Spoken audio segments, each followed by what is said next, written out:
கனகபுரம் மாவீர துயிலுமில்லத்தை நிர்வகிப்பது யார் என்ற சர்ச்சையில் அமைதியின்மை எழுந்த நிலையில் போலீசார் தலையீடு செய்து அமைதியை ஏற்படுத்தினர். கிளிநொச்சி கனகபுரம் மாவீர துயிலுமில்லத்தை நிர்வகிக்கும் பொறுப்பை ஏற்பதற்காக மாவீரர் போராளிகள் குடும்ப நலன் காப்பக தரப்புகள் முன்னைந்த போது குறித்த அமைதியின்மை ஏற்பட்டது. கனகபுரம் மாவீர துயிலுமில்லம் நினைவேந்தலுக்காக 2016ஆம் ஆண்டு அனுமதிக்கப்பட்டது. இதன்போது பிரதான சுடரினை பாராளுமன்ற உறுப்பினர் ஸ்ரீதரன் ஏற்றி மாவீரர் குடும்பங்களும் சுடரேற்றி அஞ்சலிக்கப்பட்டது. இந்த நிலையில் தொடர்ந்து 9 ஆண்டுகளாக அஞ்சலிக்கப்பட்டு வருகிறது. பல்லாயிரம் மக்கள் திரண்டு அஞ்சலிக்கும் குறித்த மாவீர துயிலுமில்லம் சர்வதேசத்தின் கவனத்தை ஈர்க்கும் வகையில் ஏற்பாடுகள் செய்யப்பட்டு வருகிறது. இந்த நிலையில் கடந்த வருடம் பிரதான சுடர் ஏற்றுவதில் ஏற்பட்ட முரண்பாடு காரணமாக குறித்த துயிலுமில்ல நிர்வகிப்பு தொடர்பில் சர்ச்சை ஏற்பட்டது. மாவீரர் போராளிகள் குடும்ப நலன் காப்பகம் என்னும் அமைப்பு மாவீர துயிலுமில்லங்கள் பொதுமயப்படுத்தப்பட வேண்டும் என்ற கோரிக்கையை முன்வைத்தனர். இன்றைய தினம் கனகபுரம் மாவீர துயிலுமில்லத்தின் நிர்வாக தெரிவை நடத்த அழைப்பு விடுத்திருந்தனர். இந்த நிலையில் குறித்த பகுதிக்கு சென்றவர்கள் அதற்கு எதிர்ப்பு தெரிவித்ததுடன் தற்போதுள்ள நிர்வகிக்கும் தரப்பே தொடர்ந்தும் செயற்பட வேண்டும் என வலியுறுத்தினர். இந்த நிலையில் குறித்த பகுதியில் அமைதியின்மை ஏற்பட்டது.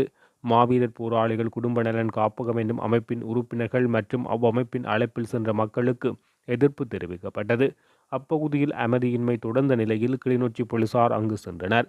அப்பகுதியில் கூட்டமாக நிற்க வேண்டாம் எனவும் பிரச்சினைகள் இருப்பின் போலீசில் முறைப்பாடு செய்யுமாறும் தெரிவித்து மக்களை வெளியேற்றினார்கள். படிப்படியாக அங்கிருந்த மக்களை வெளியேற்றிய போலீசார் அமைதியின்மையை கட்டுப்படுத்தினார்கள். இதேவேளை குறித்த துயிலுமில்ல வளாகத்துள் அத்துமீறி செல்ல வேண்டாம் என்ற அறிவித்தலை கரைச்சி பிரதேச சபையில் ஒட்டியிருந்தமையும் இங்கு குறிப்பிடத்தக்கது.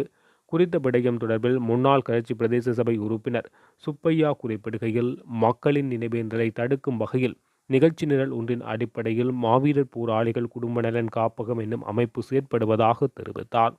இதற்கு ஒருபோதும் அனுமதிக்க முடியாது. இதுவரை நடந்த நடைமுறைகளே பின்பற்றப்பட்டு நினைவேந்தல்கள் நடைபெறும். மக்கள் தெளிவாக செயற்பட வேண்டும் எனவும் அவர் தெரிவித்தார்.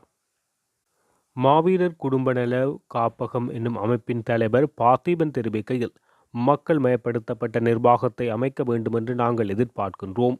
இன்று ஸ்ரீதரனுடன் தொடர்புடைய சிலர் அங்கு குழப்பங்களை ஏற்படுத்தினர். நாகரிகமற்ற வார்த்தைகளை பேசினர். தொடர்ந்தும் ஸ்ரீதரனின் அரசியலுக்கு துயிலுமில்லங்களை அனுமதிக்க முடியாது. ஸ்ரீதரன் தனது வாக்குக்காக கனகபுரம், முழங்காவில், தேராவில், சாட்டி ஆகிய துயிலுமில்லங்களை பயன்படுத்துகிறார். அரசியலுக்குள் சிக்கியுள்ள துயிலுமில்லங்களை மக்கள் மயப்படுத்த வேண்டும். அதற்கான சட்ட ரீதியான நடவடிக்கைகளை நாங்கள் முன்னெடுக்க உள்ளோம் என தெரிவித்தார்.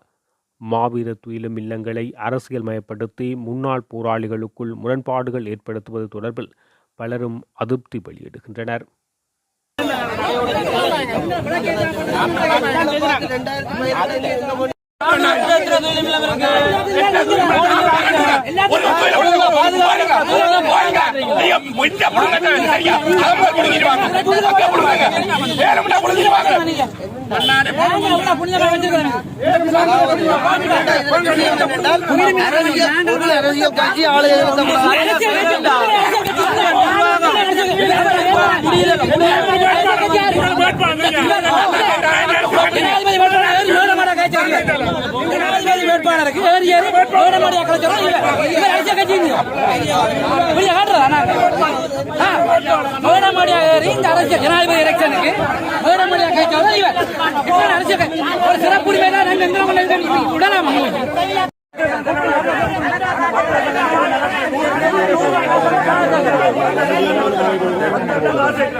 அப்படி இல்ல கணக்கு வழக்கு இல்லைன்னு சொல்லக்கூடாது.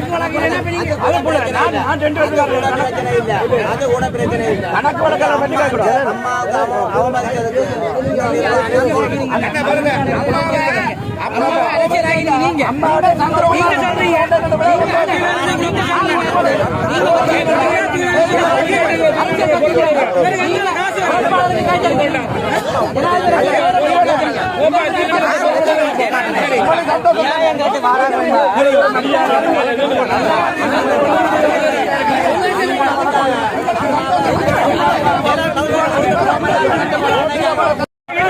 Terima kasih. அந்த ஒரு சிறப்புரிமை இருக்கிறார். இந்த தூய்மையை ஒரு சிறப்புரிமை ஆறு வாரமோ அந்த சிறப்புரிமை இந்த தூய்மையை ஆறாலே மறைக்கிறார். அந்த சிறப்புரிமை உங்களை நம்பி என்ன பின்னுக்கு வராது. சிறப்புரிமை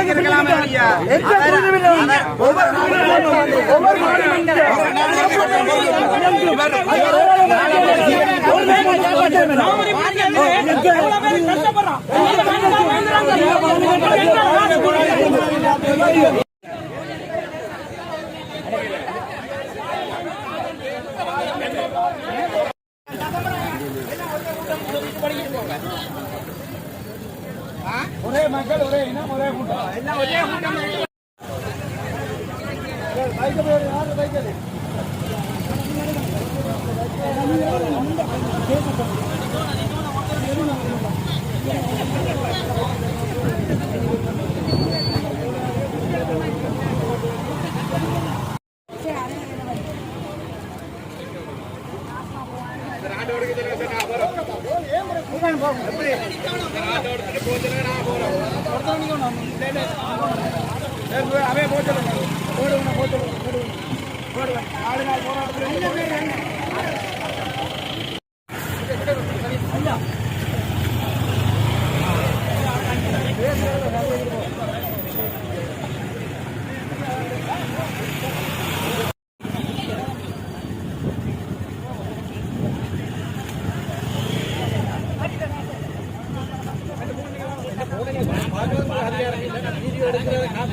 கட்சி உறுப்பினர்களாலேயே மட்டும் நிர்வகிக்கப்படுறதாலேயும் ஒரு மக்கள் மயப்படுத்தப்பட்ட நிர்வாகங்கள் கட்சி ஆதிக்கமற்ற ஒரு நிர்வாகத்தை தெரிவு செய்கிறதுக்கு அமைதியான முறையில் ஒத்துழைக்க சொல்லி ஒரு கடிதம் ஒன்று நாங்கள் அனுப்பியிருந்தாங்க. பின்பு அதுக்கு எந்தவித பதிலும் தராதற்கு பிறகு 12ஆம் மாதம் 21ஆம் தேதி கூட்டுறவு மண்டலத்தில் ஒரு வெளிப்படையான ஒன்றுகூடலை போட்டு கிட்டத்தட்ட அதில் 350 ஒரு பேர் வந்திருந்தவை. அதில் மாவீரர் பெற்றோர்கள் போராளிகள் எல்லாம் வந்திருந்தவை. அப்போ அதில் நாங்கள் அந்த எடுத்தப்பட்ட முடிவு இந்த 11ஆம் தேதி ஜனவரி மாதம் 11ஆம் தேதி கனகபுரம் துயிலுமில்லத்தில் ஒரு புதிய நிர்வாகத்தை அரசியல் கட்சிகளின் கலப்படமின்றி அரசியல் கட்சிகளின் ஆதிக்கமின்றி மக்கள் மயப்படுத்தப்பட்ட ஒரு நிர்வாகத்தை தெரிவு செய்கிற என்று முடிவெடுத்து நாங்கள் அதையும் திருப்பி அவர்களுக்கு அந்த நிர்வாகத்துக்கு, அதாவது கனகபுரம் துயிலுமில்லத்தின் நிர்வாகத்துக்கு இருக்கிறவர்களுக்கு, நிர்வாகத்தின் தலைவருக்கு, செயலாளருக்கும் அதை கடிதமாக நாங்கள் அனுப்பியிருந்தோம். நாங்கள் இன்றைக்கு இந்த ஒன்றுகூடல் இருக்குது. இந்த ஒன்றுகூடலில் தாங்களும் ஒரு நல்ல நிர்வாகத்தை தெரிவு செய்கிறதுக்கு ஒத்துழைக்குமாறு, அதுக்கு அமைவாகவும் பிரதேச சபை இந்த ஆளுகைகளை தான் இதை கனகபுரம் துயிலுமில்லத்தை ஒரு பூங்காவாக பதிஞ்சு வச்சிருக்கணும். அது எவ்வாறு அது அந்த ஒரு துயிலுமில்லத்தை கொண்ட பூங்காவாக ஏன் பதிக்க முற்பட்டிக்கணுமோ தெரிய இல்லை. அது மிகவும் தவறான ஒரு விடயம். அந்த பூங்காவாக பதிக்கப்பட்டிருக்கிறதால நாங்கள் கரைச்சி பிரதேச சபைக்கும் நாங்கள் கடிதம் கொடுத்திருந்தோம். இன்றைக்கு 11ஆம் தேதி காலை 10 மணிக்கு இப்படி அங்கே ஒரு வழிபாடும் ஒன்றுகூடலும் இருக்கிறதால அதை நாங்கள் உங்களுக்கு தெரியப்படுத்துகிறோம் என்று சொல்லி. ஆனால் இன்றைக்கு அந்த பிரதேச சபையால் அந்த மாவீரர் துயிலுமில்லத்துக்கு போன நேரம் கதவுகளில் பூட்டப்பட்டு பிரதேச சபையின் கடிதம் உண்டு அதில் இதெல்லாப்பட்டிருந்தது. அது தங்களுக்கு என்ன கூட்டம் என்று தெரியப்படுத்தாத அந்த ஒன்றுகூடல் அங்கே நடத்திலாதுன்ற மாதிரியும் ஒரு துண்டு பிரசுரம் ஒன்று அந்த கேட்டில் ஒட்டி இருந்தது.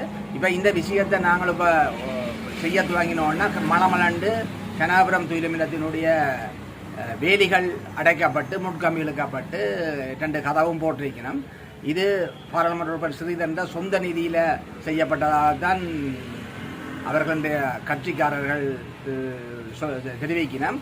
ஆனால் நாங்கள் இன்னொரு பக்கத்தால் இறங்கினோம். அது கனடாவில் இருந்து புலம்பெயர் மக்களால் வழங்கப்பட்ட உதவி தான் என்று சொல்லி, ஆனால் புலம்பெயர் மக்களால் வழங்கப்பட்ட உதவி என்றதை இங்கே மறைக்கப்பட்டு ஸ்ரீதரன் சொந்த நிதியிலே இருந்து அவருடைய சொந்த வீட்டு பணம், அவருடைய சொந்த நிதி, அவருடைய பன்முகப்பட்ட நிதி இல்லை, அவருடைய சொந்த நிதியிலே இருந்து தான் அவர் ஒதுக்கி கொடுத்ததாம் என்று சொல்லி கட்சிக்காரர்கள் இருக்கிறார். இன்றைக்கு அந்த இடத்துக்கு போன நேரம் பல இடங்களில் அவர்களோட கட்சி உறுப்பினர் சந்தி நின்று வர்ற மக்களை எல்லாம் திருப்பி அனுப்பி அந்த கட்சி ஆதிக்கத்துக்கு இந்த 3 துயிலுமில்லத்தை சேர்ந்தவர்களும் அந்த இடத்துல கூடி அவர்கள் கூடுதலாக குடி போதையில் நின்றார்கள். வன்மத்தை விளைவிக்கக்கூடிய மாதிரி கதைகள், தூசணங்கள், கெட்ட வார்த்தைகள் என்று சொல்லி அதில் பாவித்து அதில் வந்து தங்களுடைய அந்த ஆதிக்க மனப்பான்மையை சொல்லி தாங்கள் கட்சி ஆதிக்கத்துக்கு இல்லை, தாங்கள் மக்கள் மயப்படுத்த நிர்வாகம் தான் அங்கே இருக்குன்னு சொல்லி. ஆனால் அந்த தலைவர் அங்கே அமைதியாக இருந்தார். ஆனால் செயலாளர் அதில் நிற்கிறேன். செயலாளர் வந்து இலங்கை தமிழரசு கட்சியின் கிளர்ச்சி கிளையின் செயலாளரும் அவர் தான், தூய்மில்லத்தின் செயலாளரும் அவர் தான். உபதலைவராக இருக்கிற வேளமாளிகனும் அங்கே வர இல்லை. அவை அந்த மற்ற ஆக்கள் அதில் நின்று சின்ன பிள்ளைகளெல்லாம் நின்று வரியில் நின்று கொஞ்சம் கதை பேச்சுகள் எல்லாம் கடுமையாக இருந்தது. நாங்கள் அதில் அவதானித்தோம். நாங்கள் மிக அமைதியான முறையில் அதில் இருந்தோம். அப்புறம் கொஞ்சம் கடுமையாக போவோம். போலீஸ் வந்தது. போலீஸ் வந்து அந்த இடத்துல இருந்து எல்லாரையும் அப்புறப்படுத்த அவர்கள் அமைதியாக கலைந்து போச்சுனார். எல்லாம் அந்த இடத்துக்கு பிறகு வந்த நாங்கள் அவை இந்த கிளிநொச்சி பாராளுமன்ற உறுப்பினராக இருக்கிற ஸ்ரீதரன் மிக வன்மமான முறையில் இளைஞர்களை பயன்படுத்துவது மட்டுமில்லாமல் அவர்களை குடி போதையிலையும் ஊக்குவிப்பது மாதிரி இந்த செயல்பாடுகளுக்குள்ள இருக்கிறார். இவர் தண்டை அந்த வாக்கு வங்கியை தங்க வைக்கிறதுக்காக 4 துயிலும் இல்லங்களை தன்னுடைய அரசியல் நலனுக்காக பயன்படுத்தி கொண்டிருக்கார். ஒன்று கனபுரம் துயிலும் இல்லம், அடுத்தது முழங்காவில் துயிலும் இல்லம், அதே மாதிரி தேராவில் துயிலும் இல்லம், மற்றது சாட்டியில் இருக்குது யாழ்ப்பாணத்தில் தீவாத்தில் இருக்க சாட்டி துயிலும் இல்லத்தையும் தன்னுடைய ஆளுகைகளை வச்சு இந்த விடயங்களை செய்து கொண்டிருக்கிறார்கள். இவ்வாறான ஒரு மக்கள் மயப்படுத்த நிர்வாகத்தை நாங்கள் இந்த அம்மா தாய்க்கு இழைக்கப்பட்ட அநீதிக்கு எதிராக இந்த நிர்வாகம் பொறுப்பேற்று அவர்களோட பல தடவை அமைதியான முறையாக நாங்கள் கதைக்க முற்படுத்த போது அவர்கள் அதை எடுத்தறிந்தும் அல்லது கதைக்க சந்தர்ப்பம் தராமலும் விட்ட போதுதான் நாங்கள் இந்த 3 மாவீரர் தாய்க்கு இழைக்கப்பட்ட அநீதிக்கு இந்த மாவீரர் துயிலுமில்லத்தின் நிர்வாகத்தை நாங்கள் மாற்றணும் என்றதான் எங்களுடைய மக்கள் ஒரு அரசியல் கட்சியின் ஆதிக்கத்துக்கு இல்லாமல் மக்கள் மயப்படுத்தப்பட்ட நிர்வாகமாக அது தெரிவு செய்யப்படணும் என்றுதான் நாங்கள் முயற்சி எடுத்திருக்கிறார்கள். ஆனால் இந்த நிர்வாகம் வந்து தமிழரசு கட்சி உறுப்பினர்களால் மட்டுமே அதுக்கு இருக்குது. அங்கே நிர்வாகம் தெரிவு செய்யப்படுறதும் வெளிப்படைத்தன்மை இல்லை. இது அறிவகத்துக்கு இலங்கை தமிழரசு கட்சி இந்த கிளிநொச்சி செயலகமாக இருக்க அறிவகத்துக்கான இந்த நிகழ்ச்சிகள் எல்லாம் நடக்கப்படுறது. சென்ற அந்த கூட்டத்தில் 21ஆம் தேதி நாங்கள் கூட்டுறவு மண்டலத்தில் கூட்டப்பட்ட போது அங்கே முழங்காவில் துயிலுமில்லத்தின் உபதலைவர் சொல்லியிருந்தார். அங்கே உபதலைவராக இருக்கிறவருக்கு அங்கே முழங்காவில் துயிலுமில்லத்தின் கணக்கு வழக்கு தெரியாது. அதே மாதிரி கிளிநொச்சி மாவட்ட வர்த்தக சங்க தலைவர் சொல்லியிருந்தார். வர்த்தக சங்கத்தால் எவ்வளவு காசு வருது அதுக்கான கணக்கை கேட்க கூட ஜெனாண்டு சொல்லப்படுற இங்கே ஒரு நாகக்கடை வச்சிருக்கிறவர் அவர் தான் அந்த கனகபுரம் துயிலுமில்லத்தின் பொருளாளராக இருக்கிற அவர் கூட அந்த கணக்கை காட்டுறது இல்லை என்று சொல்லி இருந்தார். அவை இந்த ஒரு அரசியல் நிகழ்ச்சிகளுக்காக இந்த துயிலுமில்லங்கள் பயன்படுத்தப்படுவது வன்மையாக கண்டிக்கத்தக்கது. நாங்கள் தொடர்ந்து வரும் காலங்களில் இந்த துயிலுமில்லங்களை எவ்வாறு இந்த அரசியல் நிகழ்ச்சிகளுக்கு இருந்து ஒரு மக்கள் மயப்படுத்தப்பட்ட நிர்வாகமாக கொண்டு வருவது என்பதை பற்றி நாங்கள் ஆழமாக சிந்தித்து கொண்டிருக்கிறோம். பல்வேறுபட்ட முயற்சிகளை நாங்கள் இனியும் தொடர்ச்சி அடுக்கே இருக்கிறோம். இதில் என்னென்று சொன்னால் சில மூத்த போராளிகள் என்று சொல்லப்படுறவர்களோட சில கட்சி அல்லது பாராளுமன்ற அதிகாரம் அவற்றை இருக்கின்றதால அவர்களும் வந்து அந்த எங்களை சமாளித்து எங்களுக்காக கதைப்பது போன்று கதைத்து எங்களை அந்த இடத்துலேருந்து வெள்ளமாக அனுப்பி விட்டால் சரி என்ற மாதிரி அவர்கள் யோசித்து இந்த விஷயங்களை எங்களுக்கு சார்பாக கதைக்கிற மாதிரி கதைச்சு அந்த இடத்துலேருந்து எங்களை அனுப்பி விட்டால் அந்த பிரச்சனையை முடிவை கொண்டு வந்துடலாம். தொடர்ச்சியாக அந்த கட்சி அதிகாரத்தை துயிலுமில்லத்துக்குள்ள வச்சிருக்கலாம் என்ற அந்த கட்சி துயிலுமில்லத்தை கட்சிக்குள்ள வச்சிருக்கலாம் என்ற முறையில் அவர்கள் கதைக்கப்பட்டதை நாங்கள் அவதானித்தோம். அதில் குறிப்பாக முத்தண்ணை என்று சொல்லப்படுறவர், டிலோஜன் என்று சொல்லப்படுற போராளிகள், மற்றது அம்மாண்ணா கூட அதில் ஒரு பக்கசார்பாக தான் கதைச்சவர்னு நான் சொல்லுவேன். என்னென்னா அவரும் கூட அந்த இடத்துல தான் பிரச்சனையை பார்க்குறேன்னு சொல்கிறாரு ஒழிய, ஆனால் அதுக்கு எந்தவித முடிவையும் அதற்கு ஒரு அரசியல் ஆதிக்கத்துக்கு இருந்து மக்கள் மயப்படுத்தப்பட்ட நிர்வாகம் தெரிவு செய்யப்படணும் என்றதுக்கான இந்த முயற்சிகளையும் எடுக்கப்படவில்லை. இன்றைக்கு கூடி வந்த மக்களை எல்லாரையும் திருப்பி சந்தி நின்று அவையில் வர வேண்டாம்னு சொல்லி திருப்பி அனுப்பி போட்டு மிகவும் வன்மமாக அந்த இடத்துல கெட்ட வார்த்தைகளை பயன்படுத்தி இலங்கை தமிழரசு கட்சியின் உறுப்பினர்கள் நடந்து கொண்டது மிகவும் ஒரு வன்மையாக கண்டிக்கத்தக்கது. இதை அவர் இனிமேல் காலத்தில் கிளிநொச்சியில் ஒரு பாராளுமன்ற உறுப்பினராக தெரிவு செய்வதற்கான வாய்ப்புகள் இல்லை. அவர் நிச்சயமாக இந்த மக்களால் தோற்கடிக்கப்படுவார். அவர் வினை விதைத்தவன் வினை இறப்பான், திணை விதைத்தவன் திணை இறப்பான் என்ற மாதிரி நிச்சயமாக அவர் அதுக்கான படியை ஏற்றுக்கொள்ள வேண்டும். தொடர்ந்து வரும் காலங்களில் அரச முறையிலேயும் அரச சட்ட ரீதியாகவும் நாங்கள் மற்றது மக்கள் மயப்படுத்தப்பட்ட முறையிலையும் இந்த துயிலும் இல்லங்களை அரசியல் ஆதிக்கத்துக்கு எடுக்கிறதுக்கான சகல முயற்சிகளையும் நாங்கள் ஒரு போராளி கட்டமைப்பு என்ற முறையில் நாங்கள் அதற்கான முயற்சிகளை தொடர்ச்சியாக முன்னெடுப்போம். நன்றி. மக்களுடைய குரல்கள் மக்களுக்காக. இந்த துயிலும் இல்லமான நான் சின்னையா சுப்பையா பூனாவில் முன்னாள் பிரதேச மெம்பராக இருந்தேன், இப்போ மெம்பராக இல்லை. ஆனபடியாக இந்த துயிலும் இல்லம் 2016ஆம் ஆண்டு கூடி இந்த துயிலும் இல்லத்தை கடவுள் கோயிலை விட மேலதிகமாக நியமித்து இந்த துயிலும் இல்லத்தை நடத்தி கொண்டு வருகிறோம். ஆனால் இந்த நிர்வாக தெரிவுன்றது எப்பொழுதும் நடப்பது உண்மை. அது எப்படி நடக்கிறதுன்னு கேட்டால் பிரதேச சபைக்கு ஆளுமைக்கு உள்பட்ட காணி தான் இந்த காணி. அவர்களையும் கொண்டு இங்கே நிர்வாகத்தை மக்களை கூப்பிட்டு ஒரு நிர்வாகம் சரி செய்வோம். அந்த நிர்வாகம் உண்மையிலே நேர்மையும் நம்பிக்கையுமாக செய்து கொண்டு வருகிறது. இத்தனை வருடமாக ஒருவரும் இந்த பிரச்சனைக்கு இங்கே வரவும் இல்லை, இவர்கள் பார்க்கவும் இல்லை. இப்பொழுது என்னென்று கேட்டால் இவ்வளவு நாளும் போராளிகள் குடும்பங்கள் போராளிகள் நலங்காப்பும் என்ற பேரில் போராளிகள் வச்சு இறந்த மாவீரர்களை வச்சு சீவித்து கொண்டிருந்தார்கள். இப்பொழுது இவர்களுக்கு ஒரு எண்ணம் வந்துட்டு இது பெருந்தள்ளலான இது இருக்குது. ஆனபடியால் இந்த மாவீரர் துயிலும் இல்லத்தை கையெடுத்தால் நியாயமான காசுகள் பெறலாம் என்ற நோக்கத்தோடு இவர்கள் என்ன செய்கிறார்கள் என்று கேட்டால் இந்த துயிலும் இல்லத்தையும் தாங்கள் பொறுப்படுத்தி நடத்தலாம் என்று வந்திருக்கிறார்கள். அவர்கள் யாரும் வர்றதுக்கு நாங்கள் தடை இல்லை. நாங்கள் இங்கே ஒரு களவு எடுக்கவும் இல்லை, ஒன்றும் செய்யவும் இல்லை. அவர்கள் கணக்கு கேட்கிறார்கள். கணக்கு பொதுவாக ஒவ்வொரு வருடமும் முடிந்த பிறகு நாங்கள் இந்த கணக்குகளை எழுதி ஓட்டுறது. ஆனால் இதில் மேலதிகமாக வர்ற காசுகளையும் எழுதி ஓட்டவும் அது யாரும் வந்து தர்றதும் இல்லை, போகிறதும் இல்லை. அது யாரோ வாங்கி தான் நாங்கள் செலவழிக்கிறோம். இதுக்கு வெளிநாட்டு எந்த ஒரு உதவியும் இந்த துயிலும் இல்லத்துக்கு கிடைப்பதில்லை நேரடியாக. ஆகவே இந்த துயிலும் இல்லத்தை இவ்வளவு காலமும் நாங்கள் செம்மையாகவே நடத்தி கொண்டு வருகிறோம். ஆகவே இதை குழப்பம் விளைவிக்க வேண்டும். அடுத்தவர்களை இந்த மாவீரர்களை கொச்சைப்படுத்துவதற்காக இந்த போராளிகள் நலங்காப்பவும் என்று சொல்லிக்கொண்டு எல்லா போராளிகளும் சொல்ல இல்லை, நியாயமான நீதியான போராளிகள் இருக்கிறார்கள்.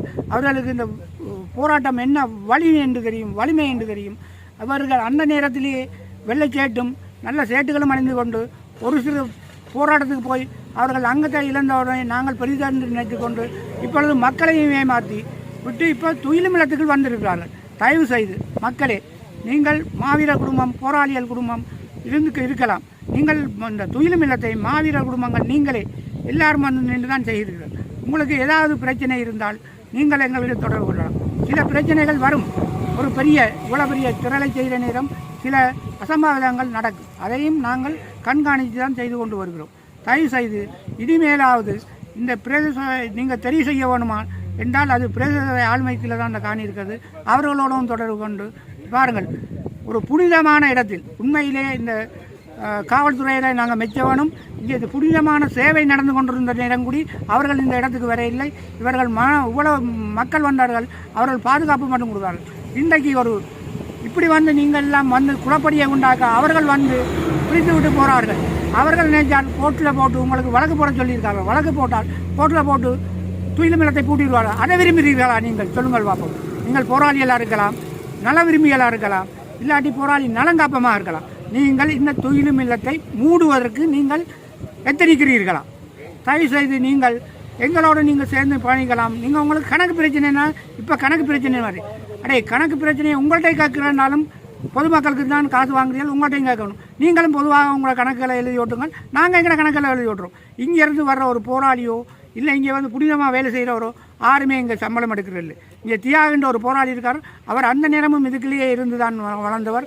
இப்போவும் என்னென்று கேட்டால் அவர் முழு நேர பொறுப்பையும் இங்கே செய்து அவர் தான் முழு நேரமும் இங்கே நிற்கிறார். அவர் உண்மையிலே ஒரு கஷ்டப்பட்ட நிலையிலும் தன் பிள்ளைகளை படிக்க வைக்கிற நிலையிலும் அதையும் பார்க்காமல் அதுகளை பார்த்து செய்யுங்கள். இந்த மாவீரர் குடும்பங்கள் கஷ்டப்படுகிறது, சாப்பாடு இல்லாமல் இருக்கிறார்கள், எத்தனையோ பேர் பின்தங்கி இருக்கிறார்கள். அவர்களுக்கு ஒரு தொழில் வாய்ப்பை செய்து கொடுத்து போராளிகளும் மாவீரர் குடும்பங்களை மேன்மைப்படுத்தவும் கேட்டுக்கொண்டு நன்றி, வணக்கம். வடமாகாண கடத்தொழிலாளர் இணையத்தின் ஊடக பேச்சாளர் அன்னலிங்கம் அன்னராசா யாழ்ப்பாணம் கொக்குவில் பகுதியில் ஊடகவியலாளர் சந்திப்பை மேற்கொண்டு சமகால விடயங்கள் தொடர்பாக கருத்து தெரிவித்தார். அவர் இங்கு மேலும் உரையாற்றுகையில், வணக்கம், என்னுடைய பேர் அன்னராசா, வடமாகாண கடற்தொழிலாளர் இணையத்தினுடைய ஊடக பேச்சாளர். இன்றைய தினம் இந்த ஊடக சந்திப்பின் பிரதான நோக்கம் இலங்கையை பிரதிநிதிப்படுத்திய மாண்புமிகு கடற்றொழில் அமைச்சர் சந்திரசேகரன் ஐயா அவர்களும் வடக்கு மாகாணத்தை பிரதிநிதிப்படுத்திய பாராளுமன்ற உறுப்பினர் மரியாதைக்குரிய ஸ்ரீதரன் அவர்களும் அதே போன்று கிழக்கு மாகாணத்தை பிரதிப்படுத்தி முஸ்லீம் காங்கிரசினுடைய தலைவர் ரகு ஹக்கீம் ஐயா அவர்களும், அதே போன்று கிழக்கு மாகாணத்தை பிரதிப்படுத்திய சாணக்கிய பாராளுமன்ற உறுப்பினர் சாணக்கியன் அவர்களும் தமிழ்நாட்டிலே இன்றும் நாளையும் நடைபெற இருக்கின்ற ஒரு மாநாட்டுக்காக தமிழ்நாட்டுக்கு சென்றிருக்கின்றார்கள். அதை நாங்கள் வரவேற்கிறோம், ஆதரிக்கின்றோம். அதே போன்று இந்த சென்ற 4 தலைவர்மாரும் 2 நாள் மாநாடாக, முதல் நாள் மாநாடு தமிழ்நாட்டினுடைய மாண்புமிகு துணை முதலமைச்சர் உதயநிதி ஸ்டாலின் தலைமையிலும், 2ஆம் நாள் அமர்வு தமிழ்நாட்டினுடைய முதலமைச்சர் மு.க. ஸ்டாலின் ஐயா தலைமையிலும் நடைபெற மாநாட்டிலே பங்கு கொள்வதற்காக இலங்கையிலிருந்து சென்றிருக்கின்றார்கள்.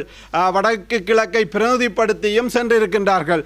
அந்த சென்ற பாராளுமன்ற உறுப்பினர்களுக்கும் இலங்கையினுடைய கடற்றொழில் அமைச்சருக்கும் வடமாகாணத்தை பிரதிநிதிப்படுத்திய கடற்றொழிலாளர்கள் நாங்கள் வேண்டுவது, இலங்கை இந்திய மீனவருடைய பிரச்சினை தொடர்பாக தமிழ்நாட்டு அரசாங்கத்தோடும் தமிழ்நாட்டு அரசியல் தலைவர்களோடும் இவர்கள் வெளிப்படையாக இந்த பிரச்சனையை சுமூகமாக பேச்சுவார்த்தை மூலம் தீர்ப்பதற்கு அந்த கலந்துரையாடலில் அவர்கள் சிறு டைம் ஒதுக்கி இந்த வடக்கு மீனவ சமூகத்துக்காக அவர்கள் பேச வேண்டும் என்ற ஒரு எதிர்பார்ப்பை இன்றைய தினம் நாங்கள் இந்த ஊடக வாயிலாக வைக்கின்றோம். அதே போன்று தமிழ்நாட்டிலும் இருக்கின்ற அரசியல் தலைவர்கள், ஆட்சியிலே இருக்கின்ற திராவிட முன்னேற்ற கழக உட்பட ஏனைய அரசியல் கட்சிகளும் எங்களுடைய வடகிழக்கு அல்லது இலங்கையை பிரதிநிதிப்படுத்தியிருக்கின்ற வந்திருக்கின்ற பாராளுமன்ற உறுப்பினர்களோடு இலங்கை இந்திய மீனவர்களுடைய பிரச்சினை தொடர்பாக கலந்துரையாடி சுமூகமான பேச்சுவார்த்தை மூலம்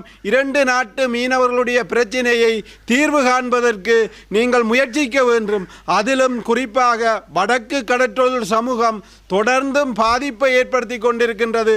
அந்த பாதிப்பிலிருந்து வடக்கு கடற்றொழிலாளர் மீள முடியாத ஒரு சூழ்நிலை ஏற்பட்டிருக்கிறது. ஆனால் ஆட்சிக்கு வர அரசாங்கங்கள் காலத்திற்கு காலம் இலங்கை இந்திய மீனவருடைய பிரச்சனையை தீர்ப்பேன் என்று கூறி செல்வதை முற்றுப்புள்ளி வைக்க வேண்டும் என்பதற்காகத்தான் எங்களுடைய தமிழ் பாராளுமன்ற உறுப்பினர்கள் இன்றோ நாளையோ தமிழ்நாட்டிலே இந்த மீனவர்கள் பிரச்சினை தொடர்பாக வெளிப்படையாக பேசி வடக்கு கடற்றொழிலாளர்களையும் தமிழ்நாட்டு கடற்றொழிலாளர்களையும் சகோதரத்துவத்தோடும் ஒற்றுமையுடனும் வாழ வைப்பதற்குரிய வழியை இவர்கள் மேற்கொள்ள வேண்டும் என்று நாங்கள் வடமாகாண கடற்றொழிலாளர் இணையம் சார்பாகவும் 2 லட்சம் மக்கள் சார்பாகவும் இந்த கோரிக்கையை முன்வைக்கின்றோம். இங்கு சென்றிருக்கிறவர்களோடு இரண்டாவது விடயமாக யாழ் மாவட்டத்திலே அல்லது வடக்கு மாகாணத்திலே எங்களுக்காக இயற்கையாக இருக்கின்ற வளங்கள் தொடர்பாகவும் அதனை பங்கீடு செய்வது தொடர்பாகவும் அல்லது இலங்கையிலே இருக்கிற சட்ட திருத்தங்கள் தொடர்பாகவும் மிகப்பெரிய கேள்வியும் சந்தேகமும் வடமாகாண கடற்றொழிலாளர்களுக்கு ஏற்பட்டிருக்கின்றது. நான் நினைக்கின்றேன் அண்மையிலே சாவகச்சேரி பகுதியிலே சுண்ணக்கல் அகழ்வு தொடர்பாக ஒரு செய்தியை இணையவழி ஊடாக முகநூல்களிலே நாங்கள் பார்த்திருந்தோம். அதில் அதை வடக்கை பிரதிநிதிப்படுத்துகின்ற பாராளுமன்ற உறுப்பினர் ஒருவர் அது சரியா பிழையா என்று நடுவீதியிலே மறைத்து அதனை ஆய்வு செய்திருக்கின்றார். உண்மையிலே அதை நாங்கள் வரவேற்கின்றோம். ஏனென்று கேட்டால் இன்று வடக்கு மாகாணத்திலே சுற்று நிரூபம் என்ற போர்வையிலே சுற்று நிரூபத்தை வைத்துக்கொண்டு மிகப்பெரிய சட்டவிரோதமான செயல்களும் எங்களுடைய வளர் சுரண்டல்களும் இடம்பெறுகின்றது.